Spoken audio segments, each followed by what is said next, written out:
আপনার কাছে মনে হচ্ছে পুরো বিশ্বের শিক্ষা খুব উন্নত, বাহ্যিকভাবে বস্তুবাদী ক্ষেত্রে উন্নত, মঙ্গলে যাচ্ছি, চাঁদে যাচ্ছি, স্যাটেলাইট পাঠাচ্ছি ইত্যাদি, তো এগুলো বস্তুবাদী উন্নতি। আদতে কি হচ্ছে দেখেন, নীতি নাই, শিক্ষা অর্জন করার পর নৈতিকতা নাই, চরিত্র নাই, সালাম কালাম নাই, ধর্মভীরুতা নাই, আমানতদারিতা নাই। একজন ডক্টর, সে মাশাআল্লাহ ডক্টর হয়েছে, হওয়ার পরে এখন সে দেখছি কসাই হয়ে গেল। তাহলে কোন শিক্ষাটার ঘাটতি হলো? নীতির, নৈতিকতার, ইসলামের ওই বুঝটা নাই, পরকালীন কনসেপ্ট নাই। একজন ইঞ্জিনিয়ার মাশাআল্লাহ, আপনি theta, sine theta, cos theta সব তো বুঝেন মাশাআল্লাহ, আপনি একজন আর্কিমিডিস থেকে শুরু করে পিথাগোরাস সব পড়ে ফেললেন, কিন্তু ইঞ্জিনিয়ার হয়েও তো আপনি চোর হলেন। তাহলে কোন শিক্ষার অভাব হলো বলেন? একটা মেয়েকে আপনি দেখছেন মাশাআল্লাহ এগিয়ে যাচ্ছে, বাপরে বাপ, ফেমিনিস্ট রেভলিউশন, আদতে ওর গায়ে এখন একটা গেঞ্জি, ওর গায়ে পায়ে একটা জিন্সের প্যান্ট, বাহিরের চলাফেরা দেখে তার অঙ্গ প্রত্যঙ্গ সব স্পষ্ট দেখা যাচ্ছে, সে স্পষ্ট বেপরদায় চলছে। একটা ছেলেকে আপনি দেখছেন বাহির থেকে পড়ে আসলো, এসে এখানে ট্রান্সজেন্ডার হয়ে গেল, লিঙ্গ পরিবর্তন করতেছে। ছেলে পেলেকে দেখছেন এখানে ডিগ্রি অর্জন করেছে, কিন্তু মাদক ছাড়তে পারছে না, মেয়েদের সাথে জেনা ছাড়তে পারছে না, সমকামিতা ছাড়তে পারছে না। শিক্ষার সংজ্ঞাটাই বা আসলে কি? তাহলে সংজ্ঞাটা কি? এডুকেশনের সংজ্ঞাটা কি আমাকে বলেন? শিক্ষার মূল সংজ্ঞাটা কি? আমরা কি এই বিশ্বের মূল শিক্ষা ব্যবস্থা কি মুসলমানরা গড়ে দেয় নাই? একটা বই কিনেন বাসায় গিয়ে, যে এই বিশ্বের 1000 সেরা আবিষ্কার, ওখানে দেখবেন সবগুলো মুসলমানদের নাম আছে না নাই? আপনি যে ল্যাপটপ চালাচ্ছেন, অ্যালগোরিদম কে দিয়েছে? হিন্দু ভাইরা দিয়েছে, খ্রিস্টান ভাইরা দিয়েছে, আমি বোঝানোর জন্য ভাই বলছি, বৌদ্ধ ভাইরা দিয়েছে, ইহুদিরা দিয়েছে, এরা দেয় নাই। কারা দিয়েছে? মুসলিমরা দিয়েছে। আপনি যে মেডিকেল সায়েন্সের কথা বলছেন, মূল জিনিসটা কে দিয়েছে? মুসলিমরা দিয়েছে। রক্ত সংবহন তন্ত্র কারা আবিষ্কার করেছে? মুসলিমরা। আপনি জাবির ইবনে হাইয়ানকে ছাড়া আপনি কেমিস্ট্রি পড়াতে পারবেন না, ইবনে রুশদ, ইবনে সিনাকে ছাড়া আপনি মেডিকেল সায়েন্স আগাতে পারবেন না, আপনি ইবনে রুশদ ছাড়া এই যে আমরা পাটিগণিত, বীজগণিত, জ্যামিতি, ত্রিকোণমিতি, পরিমিতি করে আপনি করতে পারবেন না। আমরা তো জেনারেল লাইন পড়েছি, আমাদের সাথে বসেন, এগুলো হয়তো সবাই আপনাকে বোঝাতে পারবে না। মূল জ্যোতির্বিদ্যায় যাচ্ছেন, আপনি অ্যাস্ট্রোনমিতে যাচ্ছেন, অনেক কিছু করছেন, আপনি মুসলিমদেরকে ছাড়া এক পা আগাতে পারবেন না। মূল ভিত্তিটা গড়ে দিয়েছে কারা? উমাইয়ারা, আব্বাসীয়রা, সেলজুকরা, উসমানীয়রা এবং 4 খলিফার সময়। এই সময়ে এই শিক্ষার মূল ভিত্তিটা দাঁড়িয়েছে। এই যে আমরা যে নাহু সরফের কিতাবগুলো পড়ি, আমাকে বলেন তো, নাহু সরফের কিতাব রাসূলের যুগে ছিল? বলেন, ছিল না। কোন খলিফার সময় থেকে এগুলো সারা বিশ্বে ছড়িয়ে গেল? নাম জানেন? আলী ইবনে আবি তালেব। কি নাম? আলী ইবনে আবি তালেব। আরবি ব্যাকরণের পুরো ভিত্তি দিয়ে দিয়েছেন তিনি, লুকা দিয়ে দিয়েছেন, কায়দাগুলো দিয়ে দিয়েছেন।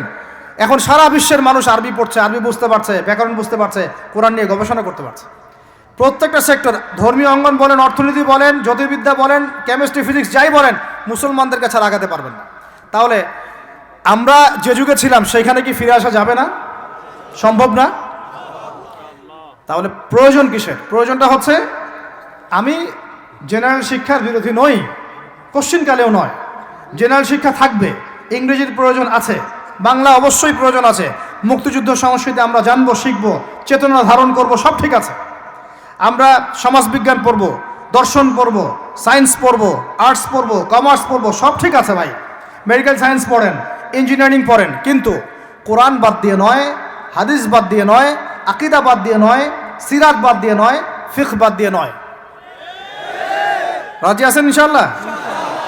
এখন আমাকে বলেন, এর উপায় কি? এর আসল উপায় কি? এখন এটা কি আপনি চাইলেই প্রতিষ্ঠা করতে পারবেন?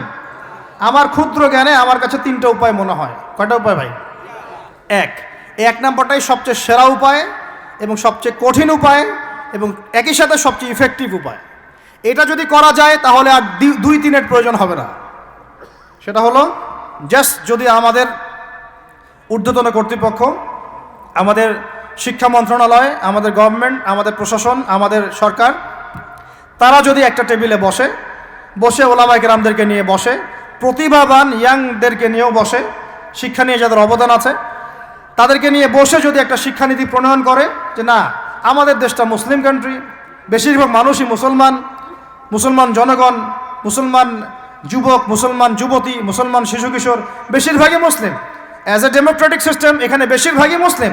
তাহলে তাদের স্বার্থ বিবেচনা করে আমরা একটা শিক্ষানীতি প্রণয়ন করি না কেন? একটা শিক্ষানীতি প্রণয়ন করি যেখানে প্লে গ্রুপ থেকে শুরু করে মাস্টার্স পর্যন্ত আমরা মাশাআল্লাহ দুইটা শিক্ষাকে সমন্বয় করে দেবো ইনশাআল্লাহ। এই সমন্বয়টা করলে আমার ছেলে বললাম তো দুই দিকেই ইনশাআল্লাহ এক্সপার্ট হবে। আমাদেরকে আলাদা করে কোনো প্রতিষ্ঠান খুলতেও হবে না। এটা কি করা যায় না? এটা যদি করা যায় তাহলে আমাদেরকে আলাদা করে কোনো মাদ্রাসাও খুলতে হচ্ছে না এখন, বরং যা আছে এটা দিয়ে যথেষ্ট। যা আছে এটা দিয়ে যথেষ্ট। আর সুন্দর নীতি থাকবে, সিলেবাস করে দেওয়া হবে, দেখবেন সবাই একই ভাষায় কথা বলছে, একই শিক্ষা শিক্ষিত হচ্ছে। একটা লেভেল পর্যন্ত অ্যাটলিস্ট মানুষ নৈতিক শিক্ষা পাবে, ইসলামী শিক্ষা পাবে। পরবর্তীতে গিয়ে ফ্যাকাল্টি আলাদা হয়ে যাবে, তারা কেউ ইঞ্জিনিয়ার, কেউ ডক্টর ইত্যাদি ইত্যাদি হতে পারে।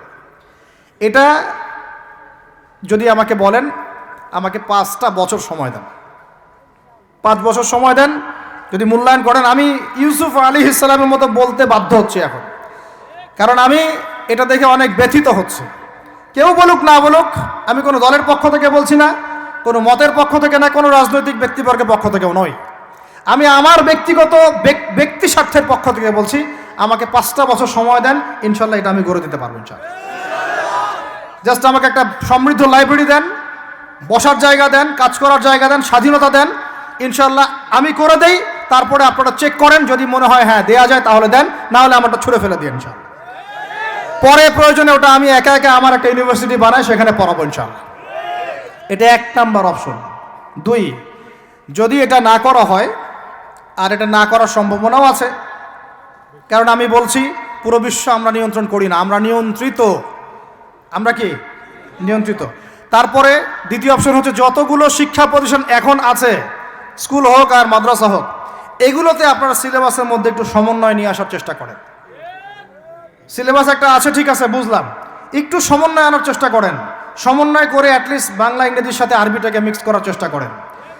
আমার ছেলে কোরআন শিখলে কোনো সমস্যা নাই, সে বিপদ যায় না, সে কখনো জঙ্গি সন্ত্রাসী হয়ে যাবে না ইনশাআল্লাহ, বরং সে এই দেশের একজন সম্পদ হবে ইনশাআল্লাহ, ইনশাআল্লাহ তাআলা। তো এত ভয় কিসের? কোরআনকে এত ভয় কেন করেন? নবীর সুন্নতকে এত ভয় করেন কেন? সমস্যাটা হচ্ছে কোরআন হাদিসের সঠিক ব্যাখ্যাটা না প্রচার করার কারণে কোনো কোনো ক্ষেত্রে মানুষ উগ্র হয়ে যাচ্ছে, এটা সত্য। কিন্তু আমরা সেই উগ্রতা ছড়াতে চাই না। আমরা কোনো বিচ্ছিন্ন জনগোষ্ঠী নই, আর আমাদের কোনো গোপন কোনো এজেন্ডাও নাই। আমাদের এজেন্ডা একদম স্পষ্ট পরিষ্কার।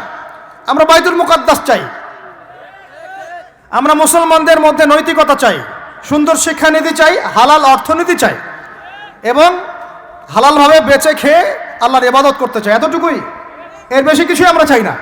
এর বেশি কিছু চান না। আল্লাহ পাক আমাদের সবাইকে তৌফিক দান করেন। তো এই 2 নাম্বার অপশনটাও এফেক্টিভ যদি আপনারা করতে পারেন। আর 3, 2 নাম্বারও যদি কাজ না হয়, তাহলে 3 নাম্বার একটা অপশন খোলা থাকে, যে নতুন করে কিছু প্রতিষ্ঠান গড়ে তোলেন এবং সেই প্রতিষ্ঠানগুলোতে আপনি আপনার মতো করে সুন্দর সিলেবাস মেনটেন করে আপনার বাচ্চাদেরকে পড়ানোর চেষ্টা করেন, যেখানে বাংলা ইংরেজি অঙ্ক এগুলোও থাকবে, জেনারেল শিক্ষাও থাকবে এবং ইসলামিক শিক্ষাও থাকবে।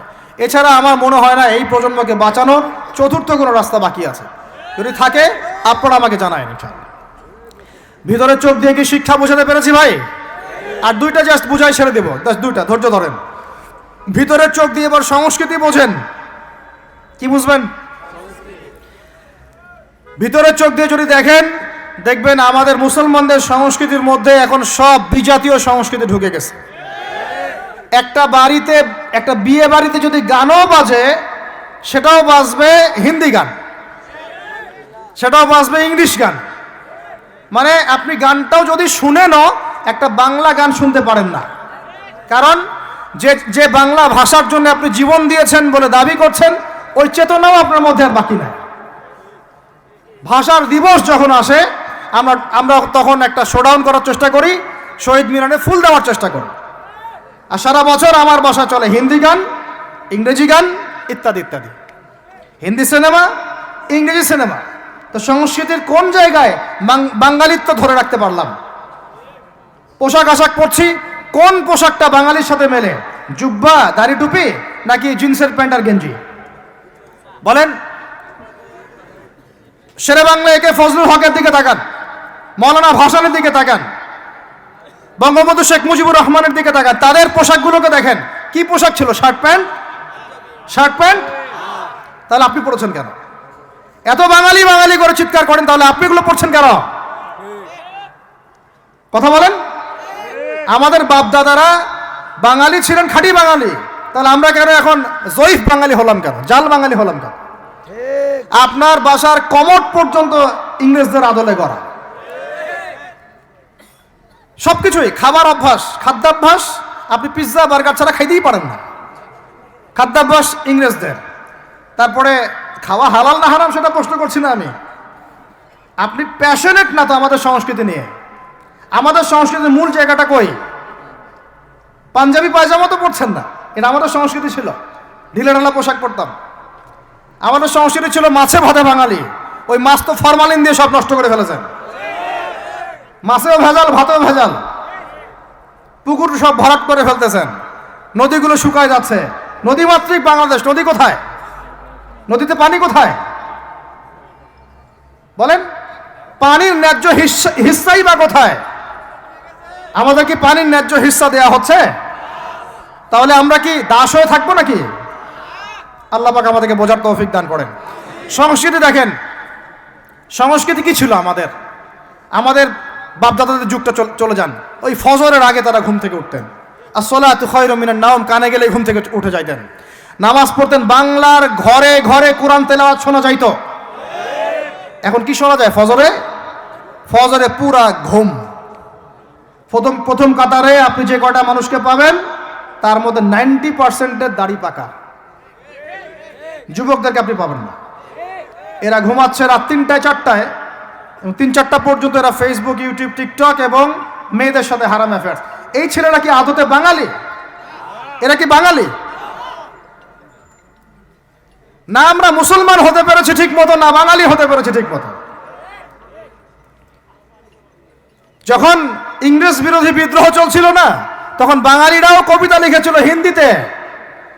আপনারা তো এগুলো হিস্ট্রি পড়েনও না। তখন তারা বলতেন, একটা স্লোগান দিতেন, सरफरोशी की तमन्ना अब हमारे दिल में है, देखना है जोर कितना बाजुए कातिल में है। বুঝেন না এই কথা? আমাদের মনের মধ্যে এখন সরফরোশি কি তামান্না, স্বাধীনতার চেতনা আমাদের মনের মধ্যে এসেছে। দেখার বাকি আছে জালেমের বাহুতে কত শক্তি আছে। আপনারা এখন কাজী নজরুল ইসলামের কবিতা পড়েন না। এক ভাই কবিতা আবৃত্তি করেছিলেন এখানে, খুব সুন্দর হয়েছে, মাশাআল্লাহ মাশাআল্লাহ। এগুলোর চর্চা কোথায়? সংস্কৃতি নিয়ে যে আমরা এত বড়াই করি, বলেন বাঙালির সংস্কৃতির চর্চা কোথায়? কাজী নজরুল ইসলামের কবিতা আমরা আমাদের পাঠ্যপুস্তকে পড়েছি। ওমর রাদিয়াল্লাহু আনহুকে নিয়ে কবিতা ছিল, মনে আছে? মনে নেই, ভুলে গেছেন? আমরা পড়েছি, মনে নেই আপনাদের? আস্তাগফিরুল্লাহ। উমর ইবনে খাত্তাব, আমিরুল মুমিনিন, তোমার কি জানি, তোমার স্মৃতি আজানের ধ্বনি না, জানে না মুয়াজ্জিন। আমি ভুলে গেছি, অনেকদিন আগে পড়াইগুলো, আমি চর্চা এখন করি না।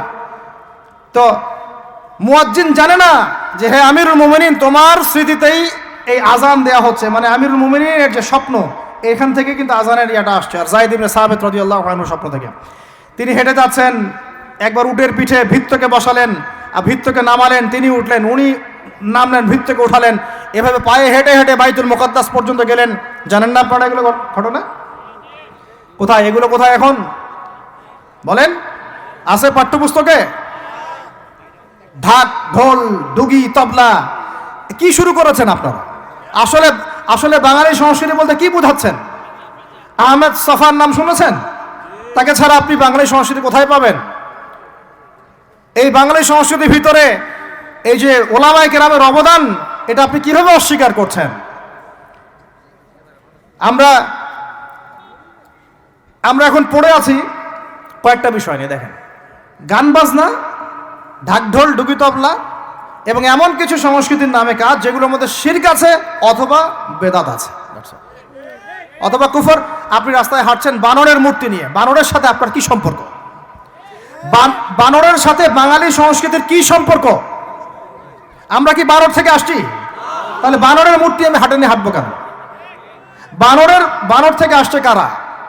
ওই যে শনিবারে যারা মাছ ধরতে নিষেধ করা হয়েছিল, তারপরেও মাছ ধরেছে, আল্লাহ পাক বলছেন ওদেরকে বানর বানিয়ে দিয়েছে।